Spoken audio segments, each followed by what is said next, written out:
సాధారణంగా ఉద్యోగులు ఏడాది మొత్తంలో చేసేదేంటి? కంపెనీ నిర్దేశించిన పర్ఫార్మెన్స్ని రీచ్ అయ్యాలా లేదా అంటూ కంపెనీ వాళ్లకు ఓ సెల్ఫ్ అసెస్మెంట్ రిపోర్ట్ను ఇచ్చుకుంటూ ఉంటారు. ఆ రిపోర్ట్కి తగ్గట్లుగా ఫీడ్బ్యాక్ కూడా ఉంటే సదరు ఎంప్లాయీకి గుడ్ న్యూస్ ఉంటుంది. ఇప్పుడు ఈ మ్యాటర్ ఎందుకు అంటారా? ఏపీలో చంద్రబాబు టీంకి ఇదే అప్లై చేయబోతున్నారు. ప్రభుత్వం ఏర్పాటైన తొలి 6 నెలల్లోనే మంత్రులు, ఎమ్మెల్యేలు అసలు చేసిందేంటి?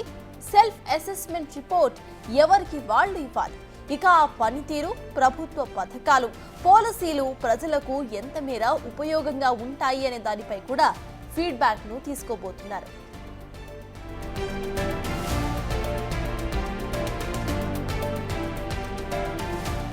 కూటమి ప్రభుత్వం అధికారంలోకి వచ్చి 6 నెలలు కావస్తున్న నేపథ్యంలో మంత్రులు పర్యటనలను పెంచాలని, వారు ఇన్ఛార్జ్లుగా ఉన్న జిల్లాల్లో ప్రతి నియోజకవర్గంలోనూ తిరగాలని చంద్రబాబు మంత్రులకు సూచించారు. ప్రభుత్వం ఏర్పాటై డిసెంబర్ 12కు 6 నెలలు అవుతోంది. అయితే ఈ 6 నెలల్లో మంత్రులందరూ కూడా తమ శాఖల్లో సాధించిన పురోగతిపై సమగ్ర నివేదికను ఇవ్వాలని ఆదేశించారు. దాన్ని బట్టి వారి భవిష్యత్తు కార్యాచరణపై సూచనలు చేయబోతున్నారు సీఎం. మంత్రుల శాఖలకు సంబంధించిన కేంద్ర బడ్జెట్ను అధ్యయనం చేయాలని, అందులోంచి రాష్ట్రానికి అసలు ఏం తెచ్చుకోగలమో చూడాలని చెప్పారు. స్థానిక సమస్యలపై అధ్యయనం చేయాలని తెలిపారు. క్షేత్రస్థాయిలో మిత్రపక్షాలతో సమన్వయం చేసుకోవాలని తెలిపారు.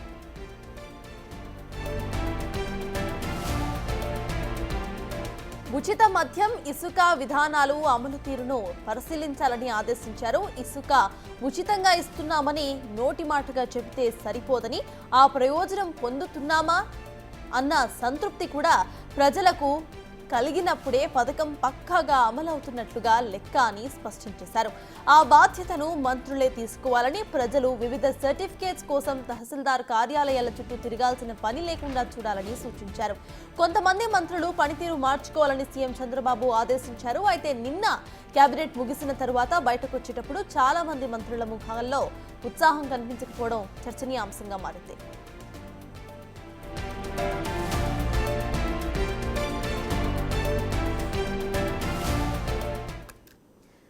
ఇక్కడ నుండి ఏపీ కేబినెట్ మంత్రులు తమ వంతు తాము ఇటు సెల్ఫ్ చెక్స్ చేసుకోబోతున్నారు, సెల్ఫ్ అసెస్మెంట్స్ చేసుకోబోతున్నారు. ఇదే సీఎం చంద్రబాబు ఇచ్చిన ఆదేశం. ఇక దీనికి సంబంధించిన అప్డేట్స్ మా ప్రతినిధి శివ అందిస్తారు. శివ, చెప్పండి, అసలు అప్డేట్స్ ఏంటి? ఇటు చూస్తే కంప్లీట్ గా కూడా సెల్ఫ్ అసెస్మెంట్ చేసుకోవాలి అంటూ కూడా సీఎం చంద్రబాబు అందరికీ ఆదేశించినట్టు తెలుస్తోంది. ఇక ఆ తర్వాత అసలు ఎలా ఉండబోతోంది ఈ ప్లాన్ అనేది, అప్డేట్స్ ఏంటి?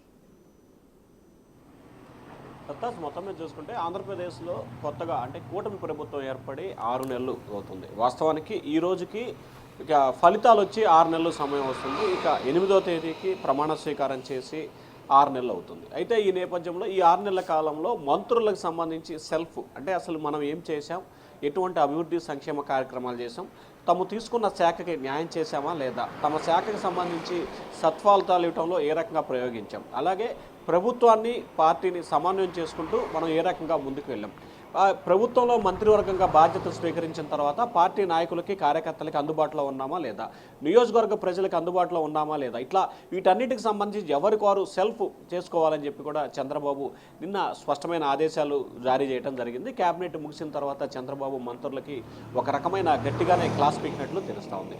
సో 6 నెలల కాలంలో మీ శాఖల పట్ల ఏ రకంగా వ్యవహరించారు, అలాగే మీ శాఖకి సంబంధించి ఒక్కొక్కరికి 3-4 శాఖలు ఉన్నాయి, కొంతమందికి 7-8 శాఖలు కూడా ఉన్నాయి. సో మీ శాఖలకు సంబంధించి కేంద్ర ప్రభుత్వం నుంచి ఏ శాఖకు సంబంధించి నిధులు వచ్చే అవకాశం ఉంది, ఏ స్థాయిలో నిధులు తెచ్చుకోవచ్చు, ఆ నిధులు తీసుకొచ్చి ఆంధ్రప్రదేశ్లో అభివృద్ధి ఏ రకంగా చేయొచ్చు, మీ శాఖలతో పాటు ఇంకొక శాఖలు ఏ రకంగా ఉన్నాయి అనే దానికి సంబంధించి కూడా ఒక అంచనా వేసుకోవాలని చెప్పి కూడా చెప్పడం జరిగింది.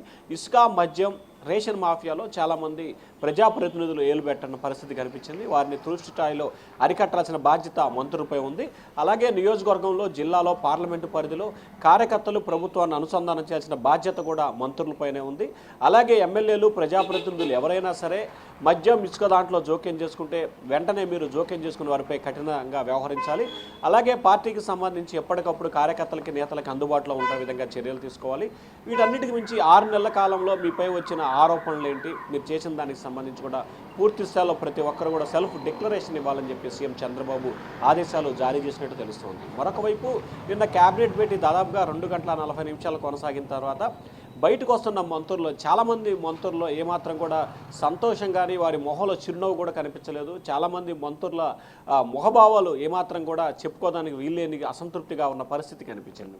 వారి మొహంలో ఏమాత్రం కూడా చిరునవ్వు లేకపోవడం, పైగా డల్గా, అంటే ఏ స్థాయిలో డల్ అంటే ఆ స్థాయిలో డల్గా ఉన్న పరిస్థితి కనిపించింది. సో మొత్తం మీద మంత్రుల తీరుపై చంద్రబాబు వారిపై తీవ్రస్థాయిలో అసంతృప్తి, ఆగ్రహం వ్యక్తం చేసినట్లు కూడా తెలుస్తూ ఉంది. చాలా శాఖలకు సంబంధించి ఇంకా ఏదైతే డిపిఆర్లు ఇవ్వటం కానీ, లేకపోతే ఎస్టిమేషన్లు తయారు చేయడంలో కానీ, కేంద్ర ప్రభుత్వంతో సంప్రదింపులు జరపడంలో కానీ ఏమాత్రం కూడా చేయని పరిస్థితి కనిపిస్తుంది. వీరిలో చాలా శాఖలు ఉన్నాయి, వీరి పనితీరు మార్చుకోవాలని చెప్పి కొంతమంది మంత్రులకైతే స్పష్టమైన హెచ్చరికలు జారీ చేశారు. మీరు ఇచ్చిన నివేదిక, మీరు ఇచ్చిన సెల్ఫ్ డిక్లరేషన్ బేస్ చేసుకొని తాను ఏం చేయాలో, ఏం చేయబోతున్నానో మీకు చెప్తానని చెప్పి చంద్రబాబు స్పష్టమైన హెచ్చరికలు జారీ చేశారు. మరొక వైపు ఈ క్యాబినెట్, అంటే మంత్రులు ఎవరైతే ఉన్నారో వీరు సంవత్సరన్నర, రెండున్నర సంవత్సరాల వరకే సమయం ఉంటుంది, తర్వాత కొత్త వారికి అవకాశం ఇస్తానని చెప్పి ప్రచారం అయితే జరుగుతుంది. అయితే దీనికి సంబంధించి ఇంకా ఎక్కడి నుంచి కూడా అధికార సమాచారం అయితే రాలేదు. సతాజ్.